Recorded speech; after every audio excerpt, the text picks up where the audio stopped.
Welcome to the Cabral Concept, where board-certified naturopath and integrative health practitioner Dr. Stephen Cabral shares how he was diagnosed at the age of 17 with a life-altering illness and given no hope for recovery. It was only after studying and traveling all over the world did he discover how to combine ancient Ayurvedic healing practices with state-of-the-art naturopathic and functional medicine to fully rebalance the body and re-energize it with life. It's time to discover how to get well, lose weight, and finally feel alive again. And now, here's your host, Dr. Stephen Cabral.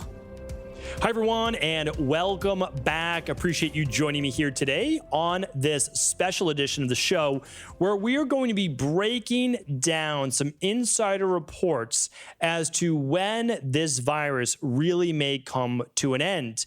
And it is my job as someone that is a health researcher and clinician to look at behind the scenes work. So sometimes I'm privy to information that not a lot of other people are because I have a lot of colleagues that are MDs working inside of hospitals.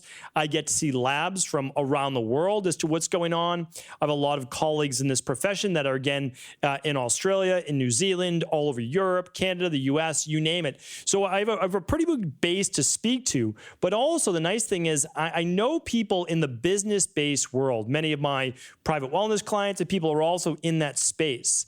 And what I've learned is that behind the scenes, there are many people talking about and already predicting and may have more information than we do as to when businesses, the world, things will go back to normal. And I wanted to share that with you today. I don't have any necessarily proof of this, but all of this can actually be verified and looked up. So although I could never give you an exact date, what I am looking at is based on people that employ tens of millions of people, like tens of millions of people. Here's the plan for when they're going to be back at work. So I was very interested in this topic and I started to look into it more.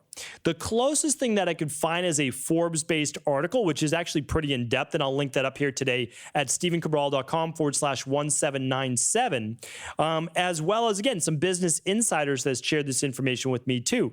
So I'm going to give you all of the different companies, when they are going to have their workers come back to working in the offices, and I hope that by listening to the different months inside of 2021, you'll begin to know when we will, so-called go back to normal.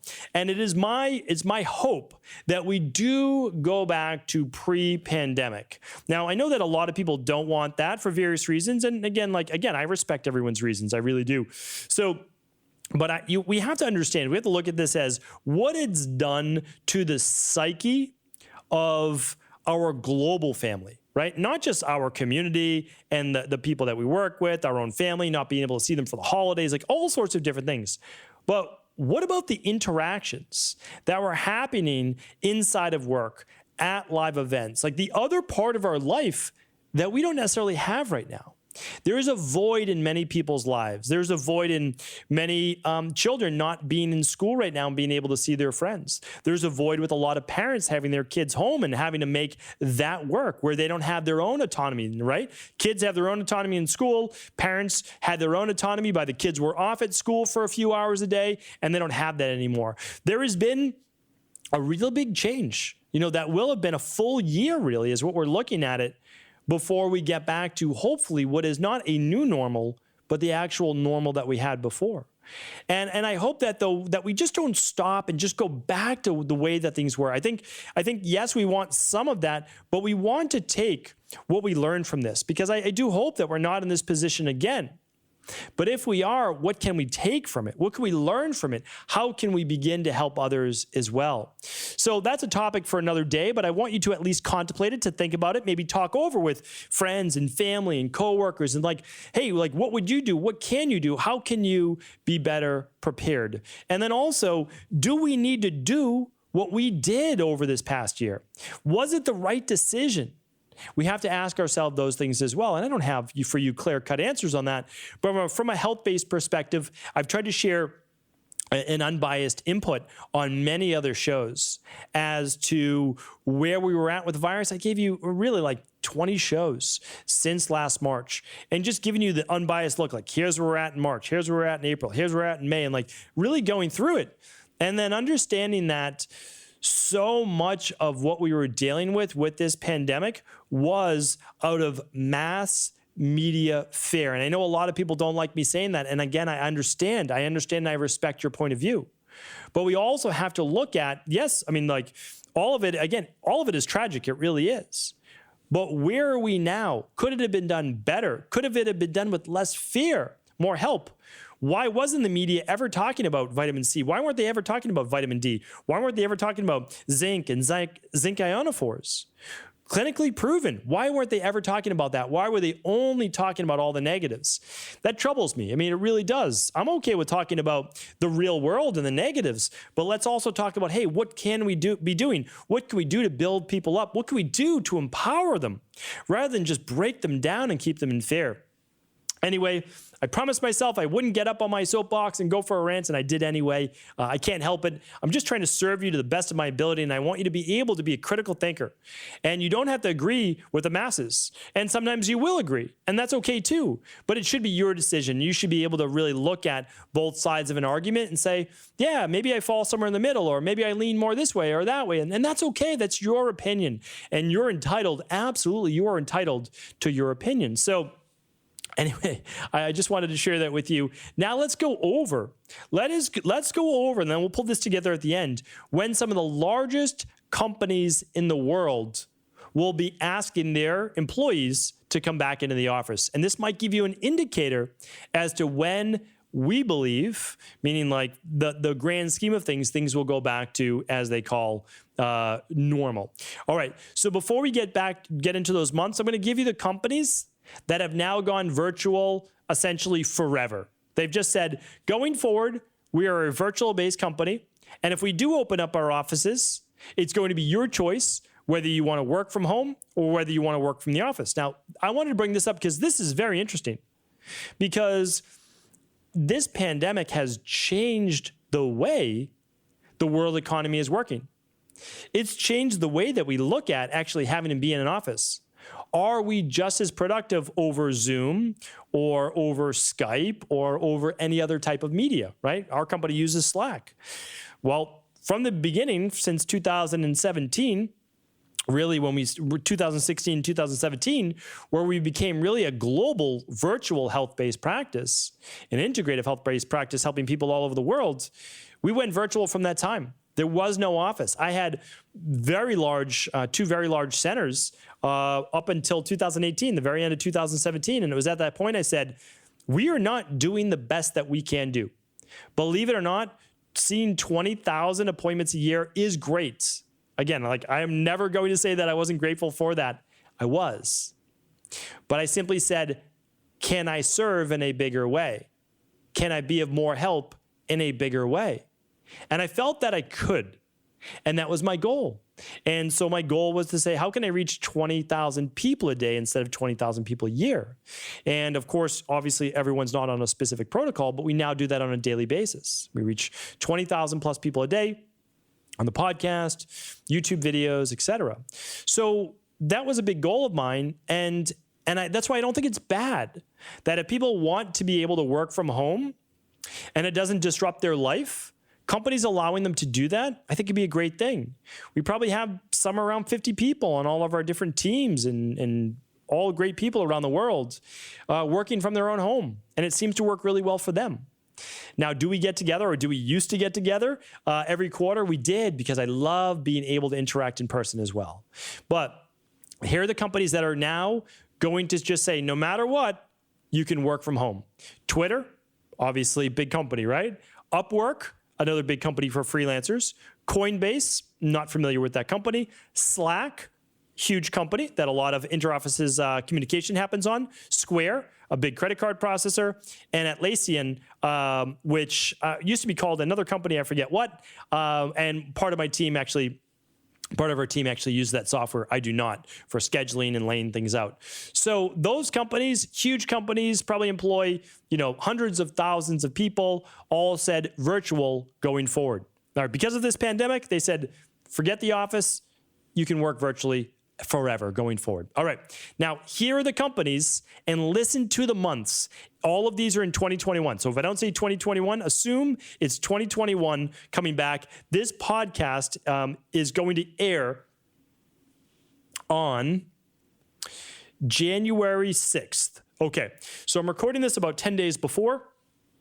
This podcast comes out on January 6th. Anything can change, obviously, before that. So here's what I want to share with you. In about, well, let's give you the specific dates, and then we'll go through the summary of what all that is. Facebook, their employees are coming back in the office as of right now, as of last update, June 2021. Okay, Facebook, June.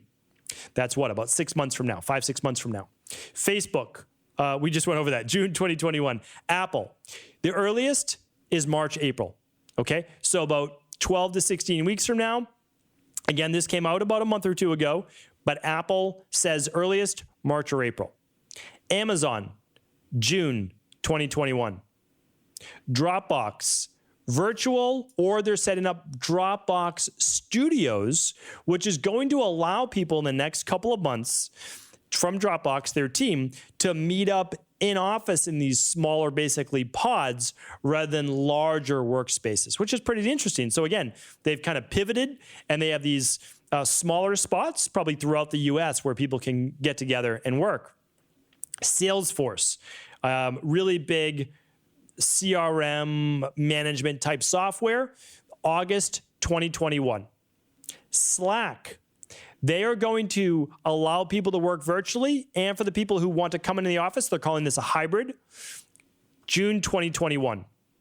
Another hybrid. So essentially, Microsoft says you can work virtually, okay? We might have people meet in the office 1 day a week, just like Slack, right? So it might be 1 day a week in the office, the rest of the time virtual. So 1 day a week for meetings, the rest of the time virtual, or virtual, and the people that want to come in, potentially, and again, this was a couple months ago. I think that this is probably early, end of January 2021. Target, their employees, not in the, let's say not in the stores, but actually in the corporate offices, June 2021. Google, July 2021. Uber, inside of their corporate, of course, the drivers are in the car wearing masks, but what is Uber doing as a corporation? June 2021. Airbnb, again, not the actual Airbnb homes, but Airbnb, the corporate employees, are back in the office August 2021. Netflix, Reed Hastings actually just stated, this is not too long ago, that he says that until vaccinations are either mandated or enough people get them, or somehow we get to herd immunity, whatever it might be, whatever they feel comfortable with, the offices will be closed until then.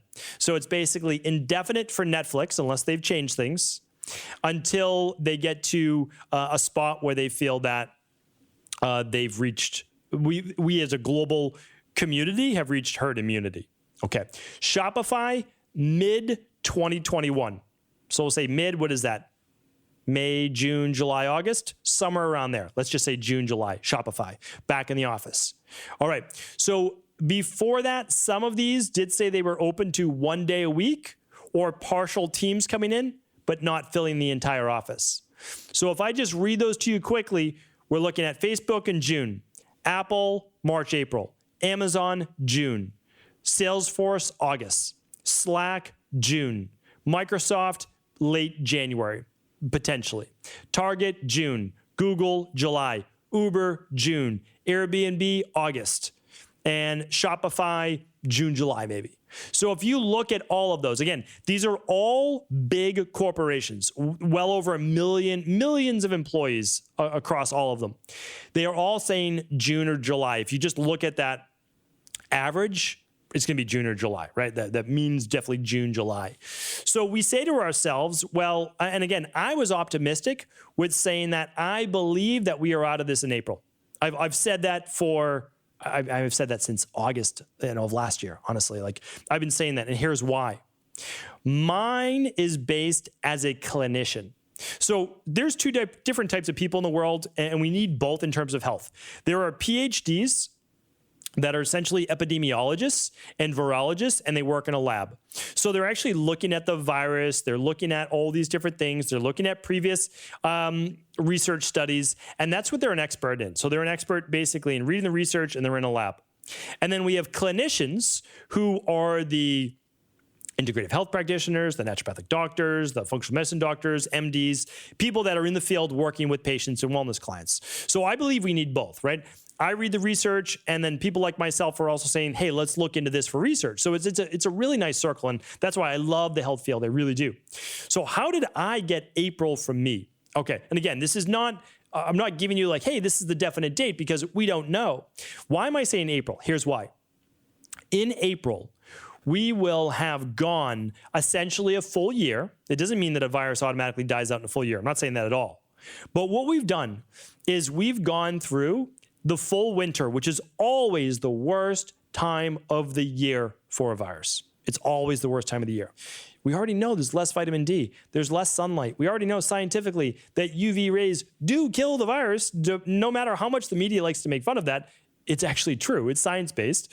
And we know that vitamin D is helpful in what happens. Well, there's not a whole lot of vitamin D for people above essentially the Atlanta, Georgia line, or for anybody not getting a tan. I don't want to say like, a lot of people are like, well, you know, I get enough vitamin D, it's summertime here. Yes, maybe you do, but if you're not getting a tan, you're not getting enough vitamin D. And you might say, well, I don't want to get a tan because it damages my skin. Then that's your prerogative to say that, but you don't get enough vitamin D if you don't have a tan. That's how things work. So that means you need to then supplement with vitamin D. There's only one or the other. Get it from the sun, or I'm actually trying out the Spurdy light right now, but it's still the same UVB rays. So, I mean, you're still getting it as if it was the sunlight. It's just for short spurts instead of actually getting a tan from it. You're just trying to absorb the vitamin D or get the vitamin D that's manufactured essentially on your skin that's then processes vitamin D in the body. So, or you can take a supplement. I mean, it's that simple. I mean, it's one or the other, but you have to check your levels to make sure you're getting it. But anyway, flu season dies down by March. Okay, so in April, it's pretty much done.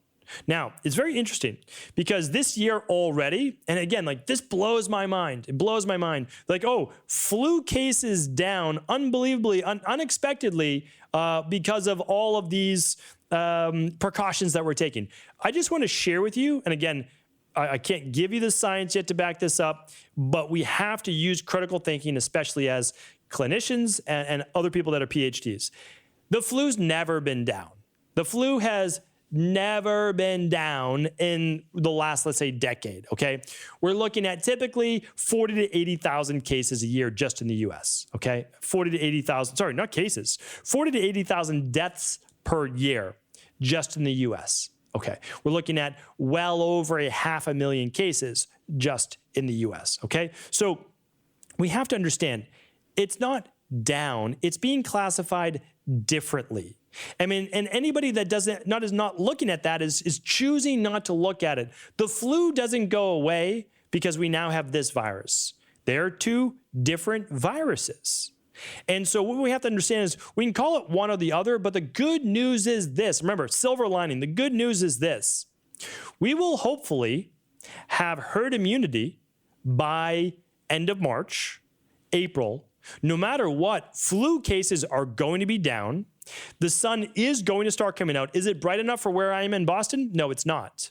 But for the lower half of the country, it will be. And more sunlight, more people breathing fresh air, more people getting vitamin D means less sickness. We've already seen the science saying that those people with higher levels of vitamin D do far better with this virus. That's not hearsay. It's not conjecture. It's fact, right? So I only want to bring you the facts. So if people aren't using vitamin C, vitamin D, and zinc right now, it's just get right on that. It's maybe $3 a day maximum, maybe. And it can protect your health. Am I saying that it's going to stop the virus? I'm not.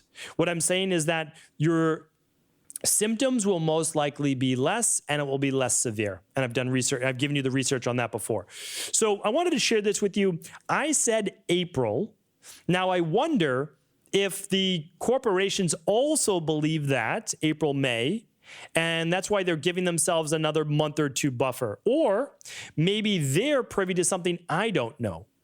Maybe it very likely will last until April or May, they have to give themselves at least a 1 month buffer. So I really believe that most people think it's going to end in April then. They give themselves May as the buffer, and then they're back in the office in June. So if you were being conservative, you would say, okay, this is going to end then in May. Meaning, what does end mean? It means that cases go down dramatically, less than, let's say, 500 per day, right? Less than that, maybe even less than that. Because we're looking at thousands per day now.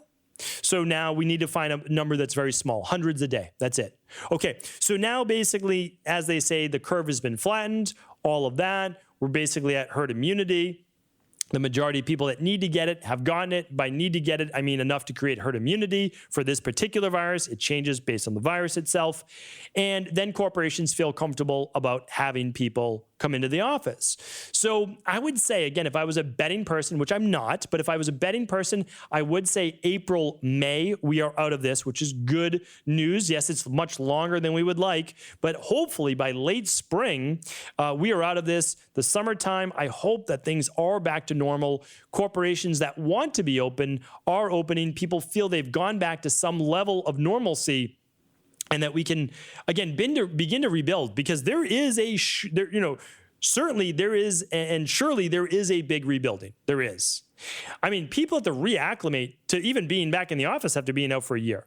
People need to figure out, like, what are they doing now for childcare or not childcare?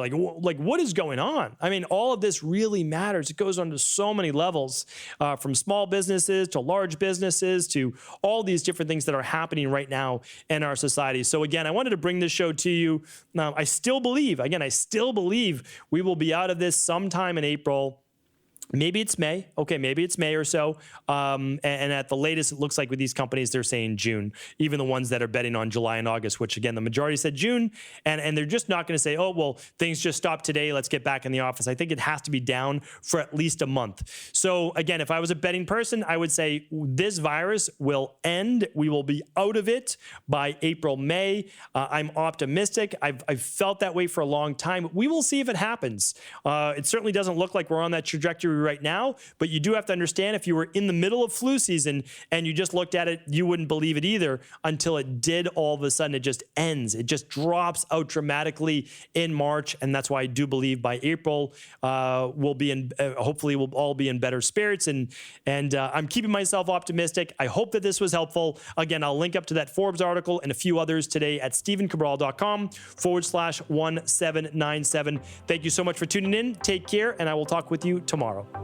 Did you know that the body really only becomes sick or imbalanced in only two ways? Over time, you become deficient in vital nutrients, and you also accumulate toxins internally and from the environment. As those nutrients diminish and you increase your total toxic load, your body then begins to show the first signs of dis-ease. It's actually quite predictable, and the good news is that if we know how you began to fill up that proverbial rain barrel, we also know how to empty it to begin the healing process. I was fortunate enough to learn this ancient healing process from my mentor after suffering from debilitating diseases for close to a decade. It was only when I began to implement these techniques did I finally overcome my illnesses and go on to live a life of energy and vitality that I now enjoy.